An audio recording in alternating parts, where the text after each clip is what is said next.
ನಾವು ರಸ್ತೆ ಅಷ್ಟೇ ಅಗಲೀಕರಣ ಮಾಡೋದಕ್ಕೆ ಯೋಚನೆ ಮಾಡಿದ್ದೀವಿ ಹೊರತು ಅಲ್ಲಿರ್ತಕ್ಕಂಥ ಪೆಟ್ಟಿ ಅಂಗಡಿನ ಒಂದನ್ನು ತಿರುವು ಮಾಡಿಲ್ಲ. ಫ್ರಂಟಲ್ಲಿ ಇದ್ದಂಥ 3ರಿಂದ 4 ಅಂಗಡಿನ ತಿರುವು ಮಾಡಿದ್ದೀವಿ. ಯಾಕೆ ಮಾಡಿದ್ದೀವಿ?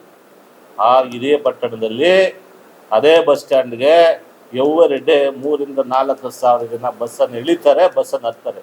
ಅವ್ರಿಗೆ ಸುಸಜ್ಜಿತವಾದ ಶೌಚಾಲಯ ಎಲ್ಲಿದೆ? ಸನ್ಮಾನ್ಯ ಮಾಜಿ ಶಾಸಕರೇ, ನೀವು 5 ವರ್ಷ ಈ ಕ್ಷೇತ್ರವನ್ನು ಆಳಿದ್ದೀರಿ. ಬಸ್ ಸ್ಟ್ಯಾಂಡಲ್ಲಿ ಬರ್ತಕ್ಕಂಥ ಹೆಣ್ಮಕ್ಳು ಇರ್ಬೋದು, ವಯೋವೃದ್ಧರು ಇರ್ಬೋದು, ವಯಸ್ಸಾದವ್ರು ಇರ್ಬೋದು, ಸಾಮಾನ್ಯ ಜನ ಇರ್ಬೋದು, ಅವ್ರಿಗೆ ಎಲ್ಲಿದೆ ವ್ಯವಸ್ಥೆ? ನಿಮ್ಮ ಯೋಚನೆ ಎಲ್ಲಿದೆ? ಬಿಡದಿ ಪಟ್ಟಣ ಕಟ್ಟಕ್ಕೆ ನಿಮ್ಗೇನಾದ್ರೂ ಯೋಚನೆ ಇದೆಯಾ?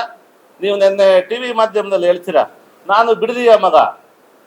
ಬಿಡದಿಯ ಬಗ್ಗೆ ನಿಮ್ಮ ಕನಸೇನು? ನಿಮ್ಮ ಚಿಂತನೆ ಏನು? ನಿಮ್ಮ ಅಭಿವೃದ್ಧಿ ಏನು? ಯಾರೋ 4 ಜನದ ಹತ್ರ ಚಪ್ಪಾಳೆ ತಡ್ಸ್ಕೊಳ್ಳೋದಕ್ಕೆ ಬಿಡದಿ ಮಗ ಆಗೋದು ಬೇಡ ಮಂಜಣ್ಣವ್ರೆ. ನಮ್ಮ ಮಾಗಡಿಯ ಮಗ ಬಾಲಣ್ಣವ್ರ ಕೊಡಿ ನೀವು ಹೇಳ್ತೀನಿ ನಾನು. ಇವತ್ತು ಇದೇ ರಸ್ತೆ ಅಭಿವೃದ್ಧಿ ಮಾಡಿ ಇಡೀ ಪಟ್ಟಣ ಅಭಿವೃದ್ಧಿ ಮಾಡ್ಬೇಕಂತೇಳಿ ನಮ್ಮ ಚಿಂತನೆ ಇದೆ.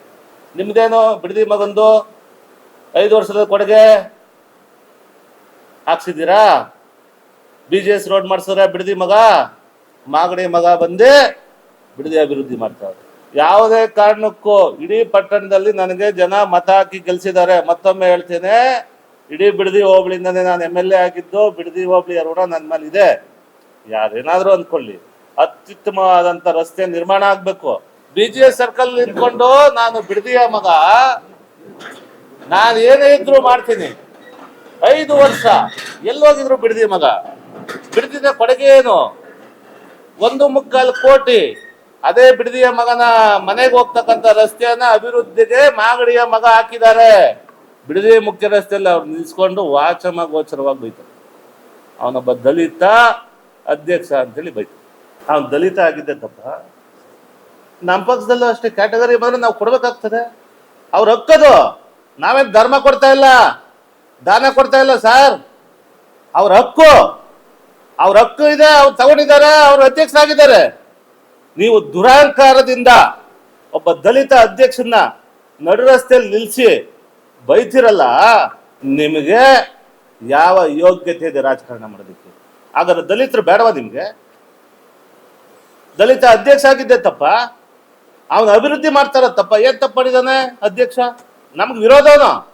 ಆದ್ರೂ ಅವ್ರು ಒಳ್ಳೆ ಕೆಲಸ ಮಾಡ್ತಾ ಇದ್ರೆ ನಾನು ಅಪ್ರಿಷಿಯೇಟ್ ಮಾಡ್ಬೇಕು. ಅದ್ ನನ್ನ ಕರ್ತವ್ಯ. ನೀವ್ ಹೇಳ್ತೀರ ಗುಂಡಿ ಮುಚ್ಚಿಲ್ಲ. ಎಲ್ಲಿ ಗುಂಡಿ ಮುಚ್ಚಿಲ್ಲ ಸ್ವಾಮಿ? ಬನ್ನಿ, ಕೆಲಸ ಮಾಡುವ ಗುಂಡಿ ಹಾಗೆ ಆಗ್ತದೆ. UGD ಎಲ್ಲಾಗಿತ್ತು ನಿಮ್ ಕಾಲದಲ್ಲಿ? 5 ವರ್ಷ ಇದ್ರಲ್ಲ. ವಾಟರ್ ಲೈನ್ ಎಲ್ಲಾಗಿತ್ತು? Gas line ಎಲ್ಲಾಗಿತ್ತು?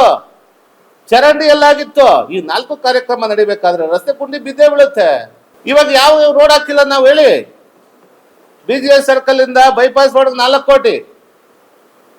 ಮೀನಂಗಡಿ ತಾವಿಂದ ರೇಣುಕಪ್ಪವ್ರ ಮನೆ ತನಕ 1.25 ಕೋಟಿ. ಬರ್ತ್ಡೇ ಸರ್ಕಲ್ ಇಂದ ವೆಂಕಟಮ್ಮವ್ರ ಮಿಲ್ ತನಕ 50 ಲಕ್ಷ. ರೆಡ್ಡಿ ಮನೆ ತಾವಿಂದ ಅನ್ನಪೂರ್ಣೇಶ್ವರಿ ಟೆಂಪಲ್ಗೆ 50 ಲಕ್ಷ. ಸಮುದಾಯ ಭವನದಿಂದ ಚಿಕ್ಕಣ್ಣಯ್ಯರ ಮನೆಗೆ 50 ಲಕ್ಷ. ಎಲ್ಲ ಟೆಂಡರ್ ಆಗಿದೆ, ಕೆಲಸ ನಡೀತಾ ಇದೆ ಮನೆ ಮುಂದೆ. ಇದಕ್ಕೆ ಮಾಡೋದಕ್ಕೆ, ಬಿಡದಿ ಅಭಿವೃದ್ಧಿ ಮಾಡೋದಕ್ಕೆ ಬಿಡದಿ ಮಗನ ಕೈಲಿ ಆಗ್ಲಿಲ್ಲ. ಹುಲಿಕಟ್ಟೆ ಮಗ ಬಂದು ಬಿಡದಿ ಅಭಿವೃದ್ಧಿ ಮಾಡ್ತಾನೆ. ಇವತ್ತು ಪೊಲೀಸ್ ಸ್ಟೇಷನ್ ಪಕ್ಕದಲ್ಲಿ ಸರ್ಕಾರಿ ಜಾಗ ಇಡ್ಲಿ ಹೋಟ್ಲವರು ಒತ್ತುವರಿ ಮಾಡ್ಕೊಂಡಿದ್ರು, ಸುಮಾರು 16 ಕುಂಟೆ. ಇವತ್ತು ತೆರವು ಮಾಡಿಸಿದೀವಿ. ಯಾರಿಗೂ ಅಂಗಡಿ ಕಟ್ಸ್ಕೊಳಕಲ್ಲ, ಯಾವುದು ಸ್ವಾಯತ್ತ ಎಲ್ಲ. ಅಲ್ಲೇ ಬಾಬಾ ಸಾಹೇಬ್ ಅಂಬೇಡ್ಕರ್ ಪ್ರತಿಮೆಯನ್ನ ಸ್ಥಾಪನೆ ಮಾಡ್ಬೇಕಂತ ದೂರದೃಷ್ಟಿ ಇಟ್ಕೊಂಡು ನಮ್ಮ ಶಾಸಕರು ಮಾಗಡಿ ಮಗ ಮಾಡಿರ್ತಕ್ಕಂಥ ಕೆಲಸ ಇದು. ಯಾಕೆ ಸ್ವಾಮಿ ಬಿಡದಿ ಮಗ ನಿಮ್ಗೆ ಮಾಡಕ್ಕಾಗ್ಲಿಲ್ವಾ? ಈಗ ಅಲ್ಲಿ 4 ಅಂಗಡಿ ಹೋಗಿದೆ. ಅದೇ ಜಾಗದಲ್ಲಿ ಹೂವು ಮಾರೋದಕ್ಕೆ ಮಾರ್ಕೆಟ್ ಮಾಡಿಸ್ತೀವಿ. ಬರ್ಲಿ, ಅವ್ರ ಕೈಲೇ ಟೇಪ್ ಕಟ್ ಮಾಡಿಸ್ತೀವಿ. ಮಾಜಿ ಶಾಸಕರೆಲ್ಲ ಏನ್ ತೊಂದ್ರೆ ಇಲ್ಲ.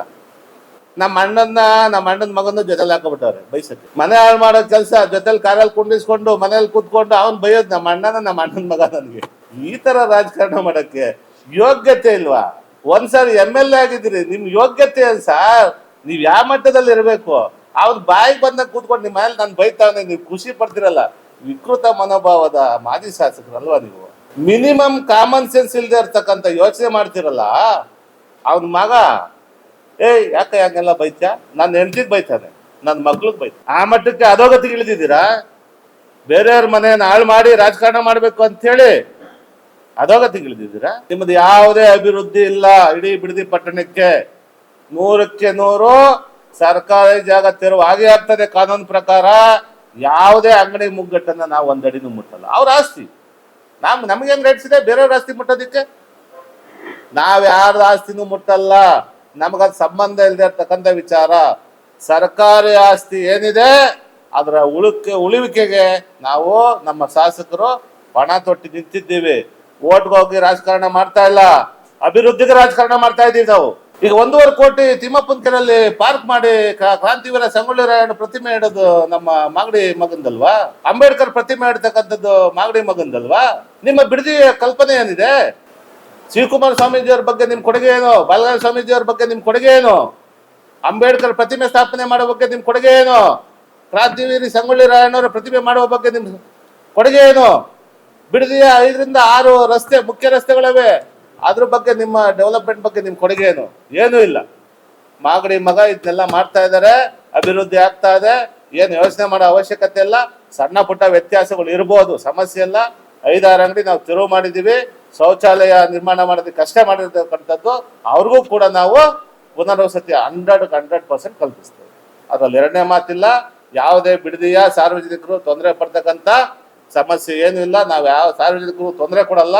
ಫುಟ್ಪಾತ್ ಅಷ್ಟೇ ತೆರವು ಮಾಡ್ತೀವಿ, ಸಾರ್ವಜನಿಕರು ಓಡಾಡಕ್ಕೆ ಅನುಕೂಲ ಮಾಡಿಕೊಡ್ತೀವಿ.